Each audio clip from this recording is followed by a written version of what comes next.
ছোট লোকের বাচ্চা, তোর কত বড় সাহস! 2 টাকার ঝাড়ু দিয়ে আমার প্যান্টটা নষ্ট করে দিচ্ছিস। সরি স্যার, আমি খেয়াল করি না স্যার, আপনি রাগ করবেন না।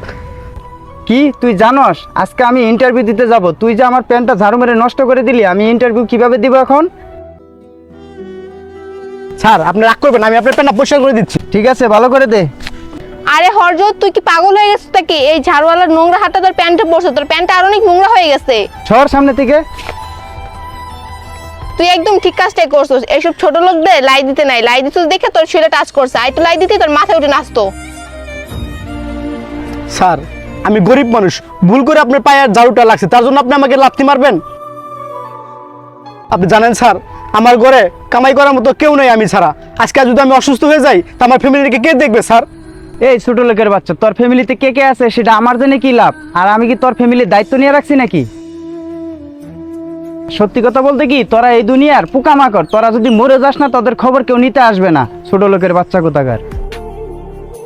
হরজ, তুই ঠিকই বলছিস, এইসব গরিব মানুষরা আমাদেরকে রাস্তাঘাটে অনেক অসুবিধা করে। আর তুই জানোস, এইসব গরিব ছোট লোকের ছেলেমেয়েরা বড় হয়ে ডেন্ডি খায়, চিন্তাই করে, এদের বেঁচে থাকার কোনো দরকারই নাই। আরে ম্যাডাম, এগুলো আপনি কি বলছেন? আমি কি ইচ্ছে করে গরিব হয়েছি? আর আমরা মরে গেলে কি কারো যায় আসে না? হ্যাঁ, আমাদের যায় আসে না, কারণ তোরা এই দুনিয়া একটা ভাইরাস। তখন তো নিজেদের কাজ নিজেরা করতে পারেন না, আর এখন আমরা মরে গেলে আপনাদের কিছু যায় আসে না। চুপ ছোট লোকের বাচ্চা। চলো। ছোট মুখে বড় বড় কথা, দাঁড়ায় তোর গল্প শুনতেছি দেখে তুই বড় হিস্টোরি শুনাইতেছিস আমাদেরকে। সর সামনে থেকে। স্যার আমাদের গরিবের দুঃখ কষ্ট তো আপনাদের বোঝার দরকার নাই। দোয়া করি আল্লাহর কাছে আপনাদের চাকরি জানি হয়ে যায়। যান স্যার।